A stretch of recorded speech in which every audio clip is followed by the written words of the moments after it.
Halo, assalamualaikum sobat Citizen Area. Jadi video kali ini kita akan podcast ya, membahas tentang hal-hal yang misteri ataupun hal-hal yang dikatakan mistis, horor seperti itu. Bersama narasumber yang sering mengikuti penelusuran dengan salah satu channel YouTube juga, yang menurut saya ini kadang kan ada penampakan ya, dan memang tentang video-video kayak horor-horor ini di YouTube banyak sekali yang dikatakan settingan gitu ya. Nah, apakah memang semua channel-channel YouTube penelusuran itu kayak horor gitu itu settingan atau tidak?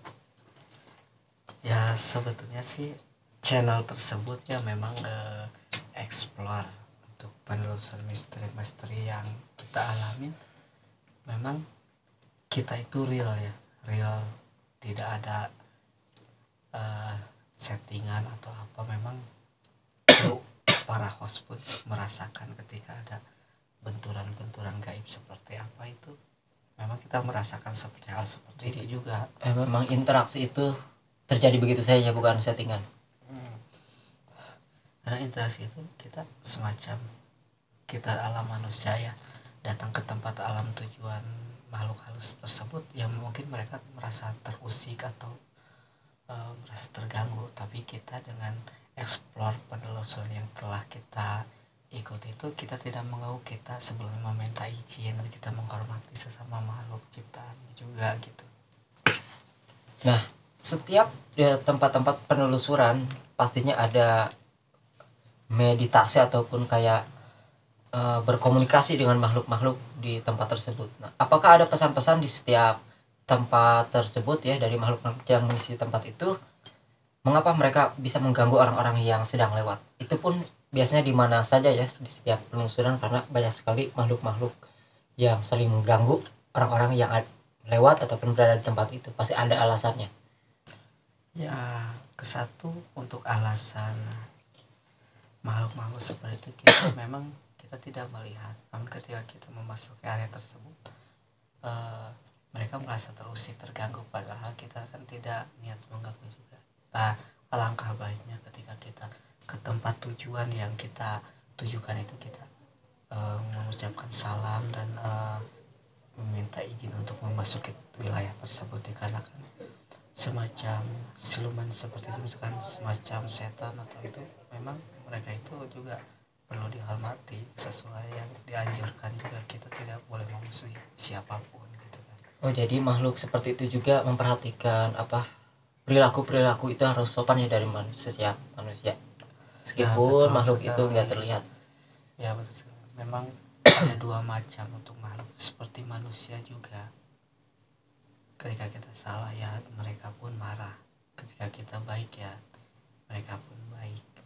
Dalam kebanyakan kita konten-konten orang lain yang sekiranya barbar lah minimal gitu, suka mengganggu, kadang itu mereka itu terasa terusik, kadang mereka itu mempunyai niat untuk mencelakakan orang tersebut gitu. Jadi untuk kalian, untuk para vlogger-vlogger yang sedang penelusuran di alam terbuka, misalkan di tempat-tempat angker, alangkah baik kalian izin dahulu ya, intinya izin dahulu, dan kita menghormati mereka juga begitu. Izin ke ya, orang-orang yang punya tempat, dan juga izin kepada makhluk tersebut ya, diizinkan untuk dipublikasi ceritanya atau tidak. Nah betul itu. Nah, bicara mengenai konten-konten YouTube seperti ini, kan banyak orang yang mengatakan itu settingan dikarenakan hantunya itu terlihat, katanya disebut settingan karena hantu-hantu yang terlihat dalam kamera tersebut kakinya ataupun badannya itu tidak tidak terbang ya, karena banyak sekali dari para netizen yang mengatakan kalau hantu atau makhluk halus yang asli itu dia tidak napak ke bumi. Nah, bagaimana pendapatnya, apakah memang semua makhluk halus itu tidak napak ke bumi? Ya sebetulnya pro dan kontra, ada yang menampakkan di bumi, ada yang tidak juga, dikarenakan kan termasuk makhluk halus ya. Jadi kadang terlihat kasat mata seperti melayang, terlihat kasat mata seperti nampak, cuman memang aslinya itu memang tidak jelas ya. Apapun itu daerah bukannya itu tidak jelas, hanya seperti bayangan kalau orang awam yang melihat seperti itu. Tapi enggak entahlah untuk orang yang bisa melihat itu seperti apa. Tetapi intinya makhluk halus ini yang asli itu tidak selalu tidak napak ya, pasti ada yang napak ke bumi juga, yang injak tanah gitu, itu juga ada yang asli berarti. Ada, karena kan yang di alam dunia itu beberapa makhluk halus mustahil mereka tidak menginjak tanah, dikarenakan mereka pun hidup berdampingan dengan kita seperti itu. Nah, ada gak kira-kira pengalaman-pengalaman yang sekiranya paling jelas secara kasat mata, secara mata sendiri gitu ya, paling jelas makhluk yang benar-benar terlihat? Pengalaman pribadi sih memang dulu kita tidak melihat ya, cuman dulu itu pengalaman ketika kita dibawa oleh mereka tanpa disadari, kita mengikuti, kita tanpa salam ke tempat tersebut, kita mencoba untuk santai-santai dengan teman-teman, tiba-tiba hati merasa aneh gitu. Pernah itu mengalami seperti itu, namun tidak melihat kasat mata seperti itu, dikarenakan makhluk itu kan mengajak melewati rasa gitu ya, pendengaran, mata, hati, itu benar-benar gitu. Nah, bicara mengenai makhluk-makhluk halus ini kan memang ini sesuatu hal yang banyak sekali orang percaya dan ada juga orang yang tidak percaya. Nah, kira-kira bagaimana atas makhluk-makhluk seperti ini yang menampakkan diri itu, ini sebenarnya makhluk halus ini apa jin, apakah memang orang-orang yang meninggalnya misalnya tabrakan seperti itu apakah memang bergentayangan? Itu bisa dilihat dari termasuk kelebihan orang tersebut ya. Setiap orang itu mempunyai kelebihan, bisa melihat, bisa merasakan, bisa mendengar. Kadang kita tidak sadar ketika kita ke tempat, sesuatu tempat, namun kita bertanya sama seseorang itu ya tidak tahu itu orang atau enggak. Soalnya pengalaman dulu pernah rasa dibawa ke suatu tempat untuk mendengarkan suara gamelan, jaipongan semacam itu, kita ingin mengikutinya. Ketika kita terus berjalan sejauh mata memandang, jalan lurus, kita ketemu dua orang itu saya tanya dengan bahasa Sunda, "Kang, di mana aya suara gamelan teh?" gitu kan. Kata dia tuh, "Udah beres atau Kang, dengan pulang lagi," kata si Akang itu. Kita itu ya udah, kita sama teman mencoba untuk mengikuti itu karena kita penasaran ya, kita mengikuti ke tempat tujuan tersebut. Namun ketika kita beberapa langkah, minimal 10 langkah mungkin ya, hati kita mulai sadar kenapa kita berjalan sejauh ini.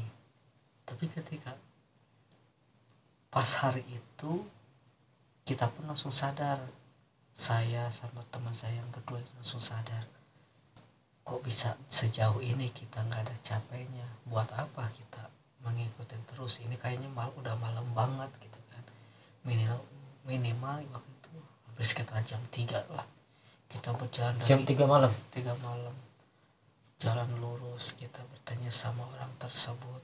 Lalu ketika kita sadar kita untuk mengikuti orang tersebut, ternyata orang tersebut sudah tidak ada, sedangkan jalan itu lurus. Tidak ada jalan untuk ke sana, ke kanan, ke kiri, nggak ada, pokoknya lurus. Dengan kalau misalnya orang lurus itu dari kejauhan pasti terlihat, namun orang itu yang dua itu udah nggak ada gitu. Nah, pada akhirnya balik lagi apa meneruskan perjalanan? Kita balik lagi karena sudah merasakan hal-hal aneh. Ketika kita sadar pun kita merasakan capek banget, tidak seperti kita dari tempat awal untuk mengikuti suara gamelan itu, kita tidak merasa capek. Namun ketika kita setelah sadar, kita merasakan capek lemes kaki apa seolah-olah kalau ibaratnya ya pingsan di tempat, tapi kita masih kuat lah untuk berjalan meski itu merangkak pulang ya. Waktu itu memang pulang itu sekitar jam 5 subuh ya, nyampe ke rumah itu dikarenakan capek banget itu.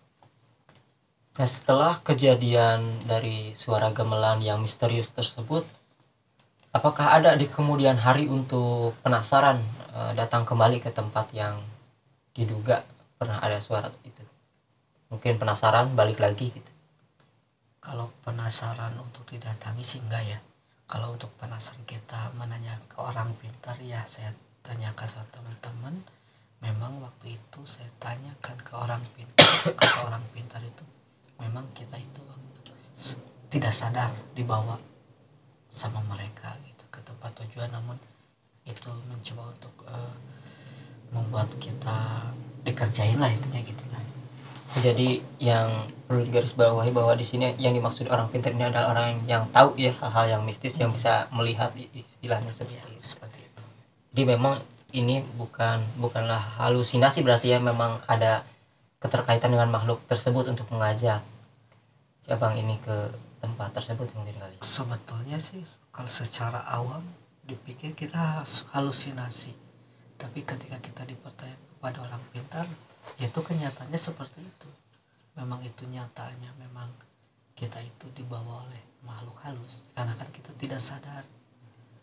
Nah, untuk kalian yang kemana-mana diwajibkan untuk beristighfar, sadar agar tidak terbawa seperti pengalaman saya, karena itu sangat berbahaya sekali, itu menguras energi lah. Entah apa jadinya nanti kalau misalnya terus dilanjutkan perjalanan tersebut ya, mungkin ada hal-hal yang Mungkin aneh.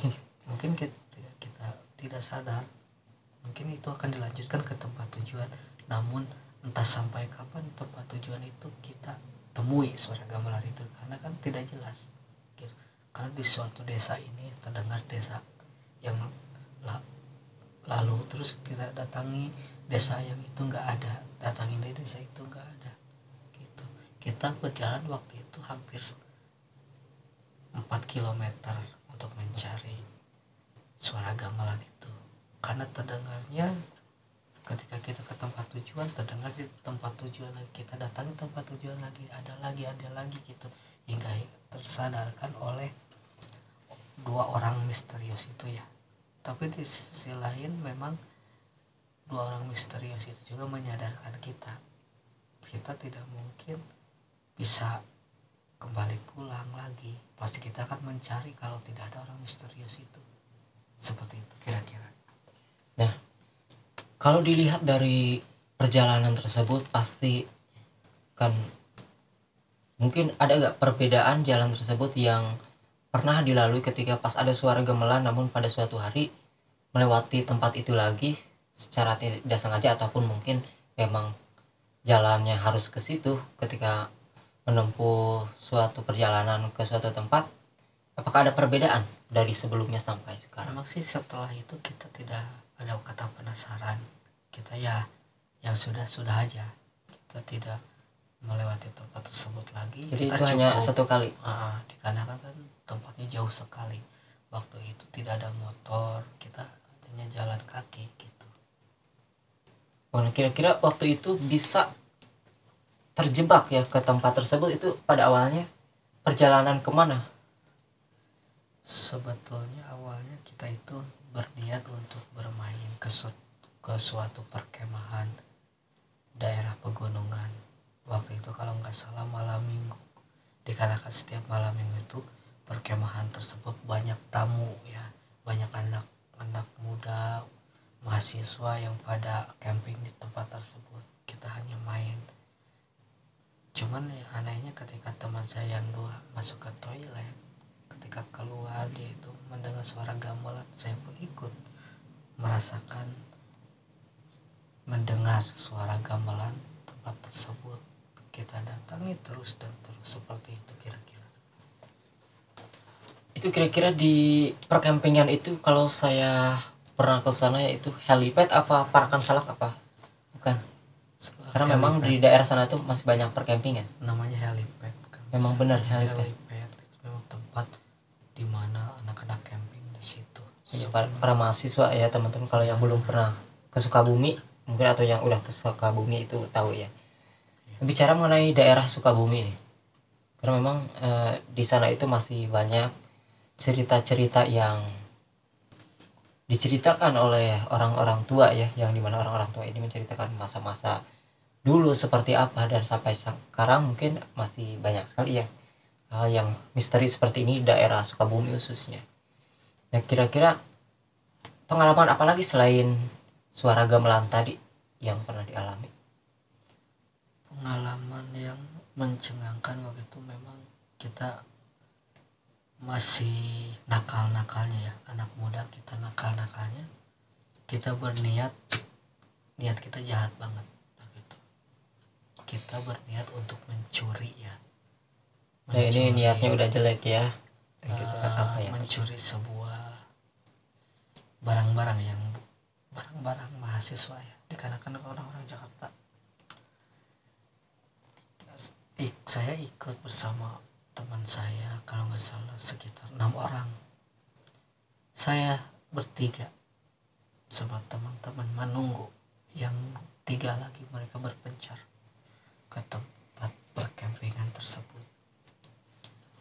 Ketika teman saya mau mengambil pakaian yang mahasiswa tersebut, ketahuan sama mahasiswa.